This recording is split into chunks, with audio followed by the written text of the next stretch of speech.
Andrei Cambronero, letrado del Tribunal Supremo de Elecciones, nos vuelve a acompañar esta noche. Andrei, gracias por estar acá.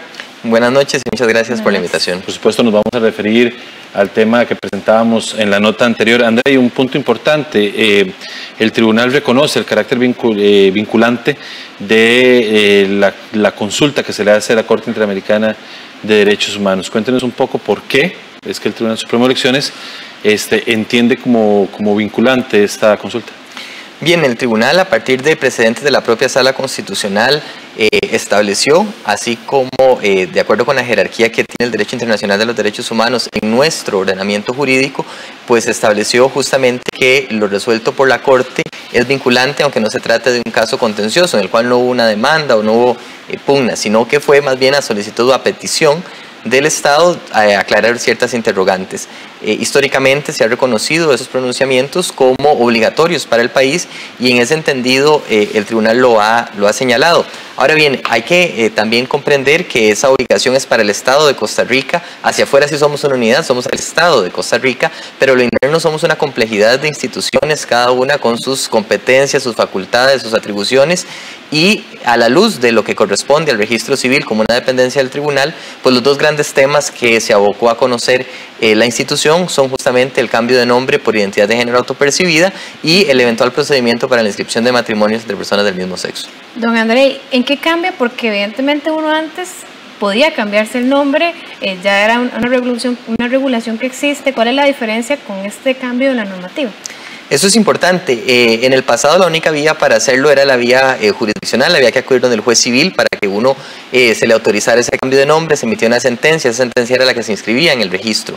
No obstante ello, a partir de la nueva regulación aprobada el día lunes, que una vez se publique en el diario oficial entrará en vigencia, las personas que consideren que su nombre no se corresponde con su identidad de género autopercibida pueden hacer el trámite directamente ante el registro civil, que es la instancia administrativa, y es un proceso absolutamente ágil y sencillo. Basta solicitud de la persona y la firma de un consentimiento informado en el cual se explica cuáles son los alcances de ese cambio de nombre para que luego ya el registro haga la resolución correspondiente y se cambie en nuestra base de datos el nombre. Antes la población trans, por ejemplo, se le consignaba el nombre que se había sido asignado al momento del nacer por parte de los padres y un conocido como para de alguna manera atender los clamores de los derechos de estas poblaciones, ya que el marco jurídico no nos permitía más. A la luz de la opinión consultiva damos un paso más allá y ya no es el conocido como, sino el nombre propio de la persona el que se cambia. ¿Qué relevancia tiene para el diario vivir de los y las costarricenses que ahora también en la cédula, en las nuevas cédulas, a partir de, como dice usted, que se publique en la Gaceta la resolución, no venga el sexo de la persona que es el titular de este carnet de identidad? Eso es importante aclararlo porque muchas personas han señalado que el tribunal va a dejar de registrar el sexo o este dato va a desaparecer del país, y eso no es así. El tribunal seguirá registrando el sexo asignado al nacer por quien atienda el nacimiento en el registro correspondiente. Sin embargo, no constará en la cédula de identidad. En el resto de bases de datos del tribunal, como lo veíamos en la nota, seguirá constando para acceso a cierto tipo de trámites que se consideran importantes, incluso los de estado civil, como podría serlo el matrimonio, pero también para asuntos médicos, entre otros.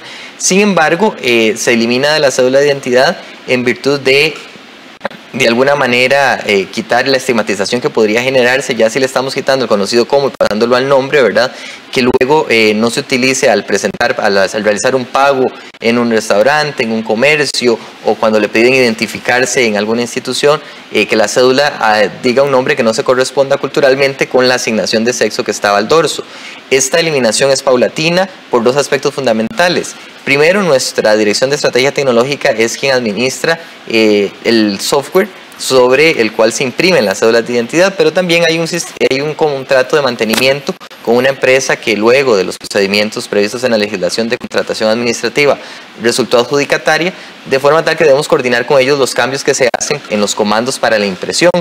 Y otro aspecto importante es que nosotros trabajamos con cédulas, con plásticos preimpresos. Todos los campos ya están preimpresos, la palabra sexo ya está preimpresa, y en aras de hacer un uso responsable de los recursos públicos, el tema que estábamos viendo hace algunos minutos, ¿verdad?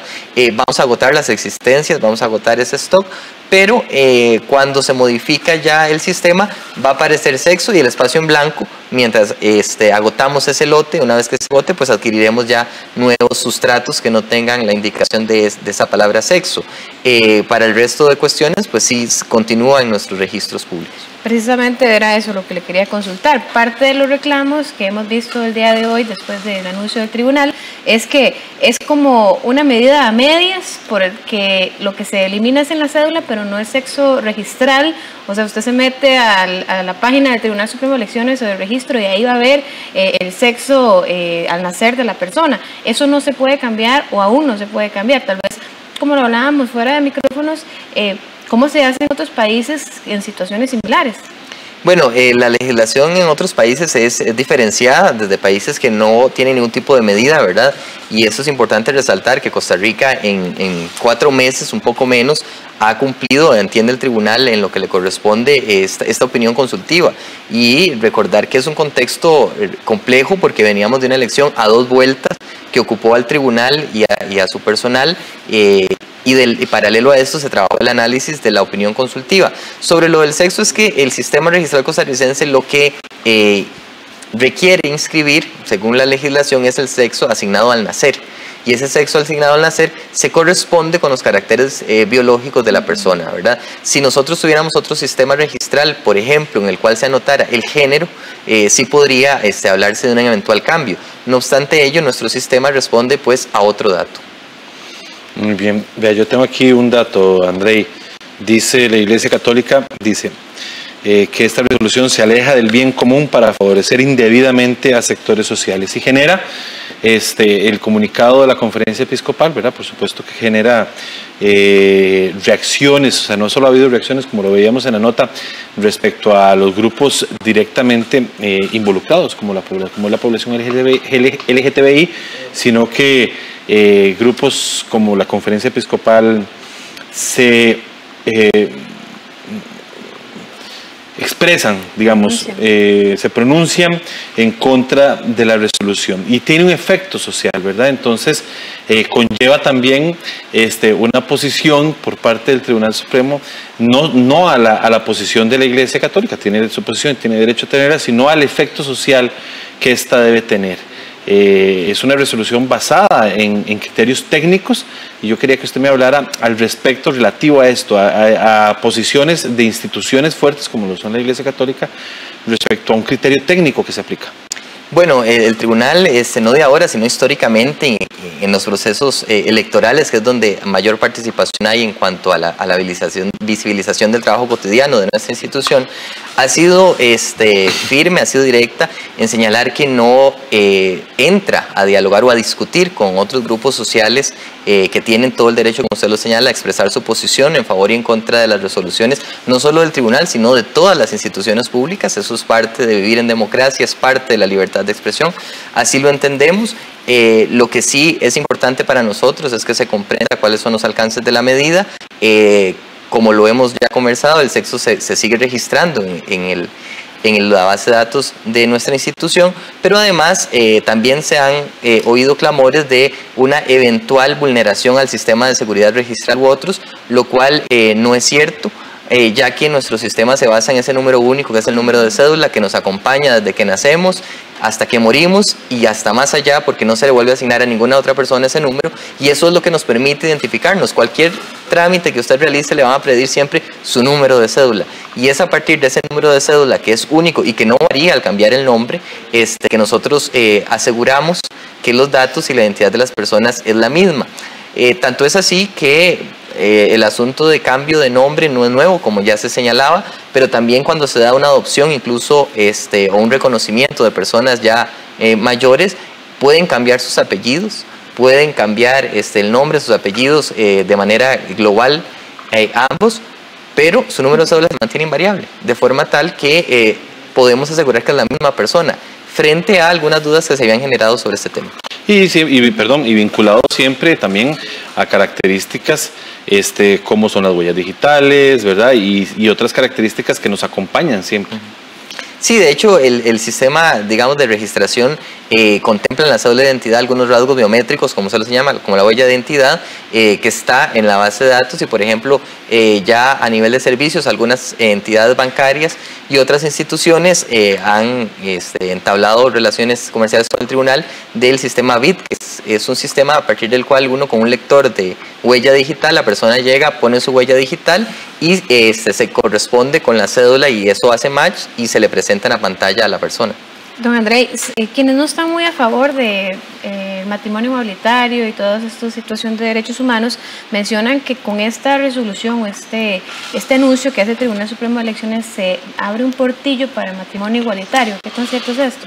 Bueno, ese es el otro punto abordado en la resolución del tribunal y se dijo que no había competencia por parte del organismo electoral, el registro civil, para decir si son válidos o no esos matrimonios. Eso le corresponde a otros órganos del Estado, como son la Sala Constitucional o la Asamblea Legislativa a través de una reforma legal, pero que si se presentaban este tipo de documentos se iban a recibir, se iban a analizar si cumplían con todos los requisitos, salvo lo establecido en el artículo 14.6, que es el que hoy se debate, ¿verdad? El que establece la imposibilidad de matrimonio entre personas del mismo sexo, pues se iba a anotar. Y para el registro civil, como cualquier otro registro público, anotar es hacer mención que hay una gestión que está pendiente, que podría incidir, en este caso en el Estado civil, como una suerte de advertencia para la publicidad registral que hay que tener.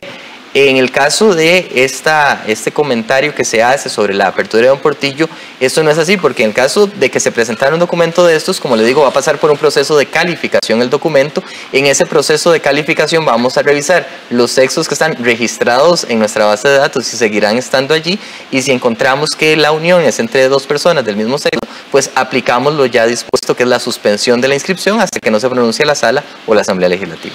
Ya para terminar, don Andrei, se dice que hasta que se publique en la Gaceta entrará a regir la disposición anunciada el día de ayer. ¿Cuándo se tiene previsto que sea esta publicación? Bueno, hemos enviado ya todas las comunicaciones, ¿verdad?, del acuerdo del tribunal y la reforma reglamentaria, y es un tiempo que no maneja el tribunal sino la imprenta nacional. Nosotros estamos a la espera para poder implementar esos cambios. Rápidamente, don André, para terminar, ¿creen ustedes como entidad que ya cumplieron con esta población, con este anuncio? ¿Hay fallas o pendientes con otras instituciones? Usted decía, somos una entidad compleja, pero ¿el tribunal ya cumplió con esto? El tribunal entiende que en lo que le corresponde, en virtud de la opinión consultiva, ha llevado a cabo los procesos que puede llevar a cabo según las funciones que le ha asignado pues la Constitución y la propia ley. Muchísimas gracias, André Cambronero, letrado del Tribunal Supremo de Elecciones, que nos acompañó esta noche. Vamos a hacer una pausa, regresamos en un instante.